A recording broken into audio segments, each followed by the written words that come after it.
જી, આજે નડિયાદ નગરપાલિકા મહાનગરપાલિકાનો દરજ્જો મળી ચૂક્યો છે અને નવા કમિશનર બેસવાના છે. તો હાલ જે અત્યારે કામગીરી થઈ રહી છે અને અત્યારની કામગીરીમાં શું ફેર થઈ શકે છે? મહાનગરપાલિકા બને છે જ્યારે, એટલે કે નગરપાલિકામાંથી મહાનગરપાલિકા બની ગયું છે, એ આપણા માટે એક આનંદની વાત છે. પણ જે રીતના નગરપાલિકામાં કામ થતા હતા એવા જ કામ જો મહાનગરપાલિકામાં થશે તો આશીર્વાદની જગ્યાએ શ્રાપરૂપ બનશે.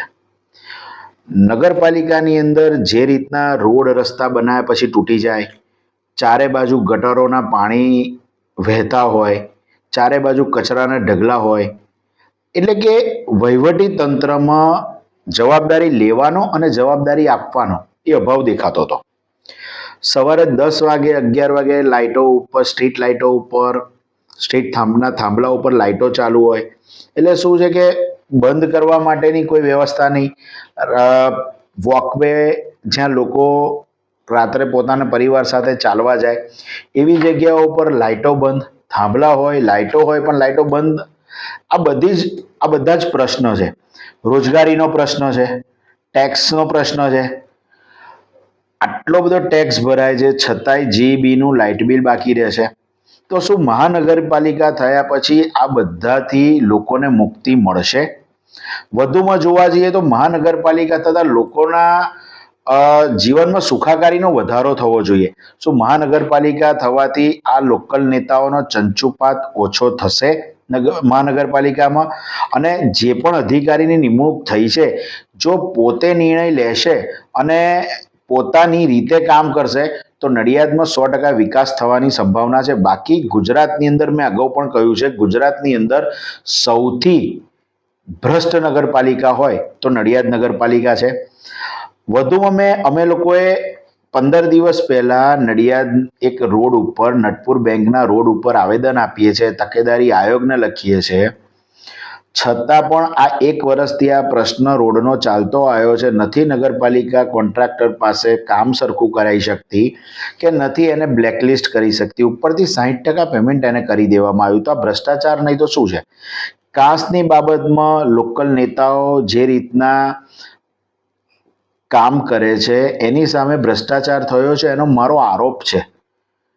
મેં અરજી કરેલી છે કે આ કામની અંદર નગરપાલિકા સ્વભંડોળમાંથી 35 લાખ રૂપિયા ફાળવે છે, તો 35 લાખમાંથી 5 લાખ રૂપિયાનું કામ થતું નથી.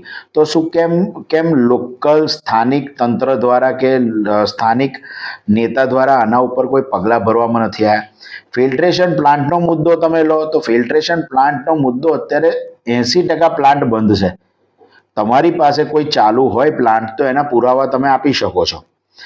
પ્રગતિનગરનો મુદ્દો લો તો આજે હજારો લોકો ઘર વિહોણા થઈ ગયા, નથી એમને ભાડા મળતા. કેમ સ્થાનિક નેતા કોઈ પોતાની જવાબદારીમાંથી દૂર ભાગે છે કે એમને ઘર અપાઈ શકતા નથી? વૈશાલી સિનેમાની બાજુમાં સોનારૂપા કોમ્પ્લેક્સ, એની પણ આજે એ જ પરિસ્થિતિ છે. તો આ બધા જે સ્થાનિક લેવલના મુદ્દાઓ છે એ મુદ્દાઓને કામ કરવામાં સ્થાનિક નેતા બિલકુલ નિષ્ફળ રહ્યા છે. સરકારમાંથી લાખો કરોડો રૂપિયાની આવેલી ગ્રાન્ટમાં 100 રૂપિયા આવ્યા હોય તો 80 રૂપિયા ઘર ભેગા થયા છે. ત્યારે આજે નડિયાદની આ પરિસ્થિતિ છે. નડિયાદ અને આણંદ, જ્યારે નડિયાદમાંથી આણંદ છૂટવું પડ્યું ત્યારે હાલની પરિસ્થિતિમાં આણંદ ક્યાં છે અને નડિયાદ ક્યાં છે? લોકોના લોકમુખે ચર્ચાય છે કે નડિયાદને આ નેતાઓએ ખાડે ધકેલ્યું છે. અત્યારે હાલ મહાનગરપાલિકામાં આજુબાજુના ગામડાને સમાવેશ કરવામાં આવ્યો છે. પણ મેં ગઈકાલે પણ કહ્યું ને આજે પણ કહું છું કે મેં મુખ્યમંત્રીશ્રીને આપના માધ્યમથી રજૂઆત કરવા માંગુ છું કે જ્યાં સુધી ગામડાની અંદર સર્વાંગી વિકાસ થાય નહીં, છેવટના માનવી સુધી રોડ, રસ્તા અને ગટરોની સુવિધા પહોંચે નહીં, સ્ટ્રીટ લાઇટની સુવિધા પહોંચે નહીં, સિટી બસની સુવિધા પહોંચે નહીં, ત્યાં સુધી ગામડાની પ્રજા જોડે ટેક્સ લેવો જોઈએ નહીં, એટલે માફ કરી દેવો જોઈએ. અને એક એવું ઉદાહરણ પૂરું પાડવું જોઈએ 5 વર્ષ દરમિયાન કે જેટલો વિકાસ શહેરોનો કર્યો છે એટલો જ સર્વાંગી વિકાસ ગામડાઓનો થયો છે. ત્યારે તમારા ઉપર વિશ્વાસ કરીને એ લોકો સામેથી ટેક્સ આપવા પ્રેરાશે અને ટેક્સ આપણને આપશે. બાકી નડિયાદ નગરપાલિકાનું તંત્ર ભ્રષ્ટાચારથી ભરપૂર રહ્યું છે. જેટલા પણ કામ કર્યા છે એ બધાય ભ્રષ્ટાચાર એમાં કરવામાં જ આવ્યો છે. અને છેલ્લો કરોડો રૂપિયાનું સ્પોર્ટ કોમ્પ્લેક્સ બનાવ્યું, પણ એની બહારનો રોડ જોવા જઈએ તો સાવ ભંગાર હાલતમાં છે. ચકલાસી ભાગોળથી રોડ લઈએ તો સોશિયલ ક્લબ સુધીનો રોડ, એના પર એટલા બધા દબાણો કરવામાં આવ્યા છે. તો સ્થાનિક નેતાઓના આશીર્વાદ જ્યાં સુધી ના હોય ત્યાં સુધી આ દબાણો કરવા શક્ય રહેતા નથી. એટલા માટે મારે કાયમ કહેવું પડ્યું છે, નડિયાદ નગરપાલિકા ભ્રષ્ટાચારી રહી છે. હવે મહાનગરપાલિકામાં જ્યારે આઈએએસ ઓફિસરની નિમણૂક થઈ છે ત્યારે પોતાની આવડતથી અને પોતાની કુશળતાથી એ વહીવટ કરશે તો મને આશા છે કે ભ્રષ્ટાચાર ઓછો થશે અને લોકોના કામ વધશે.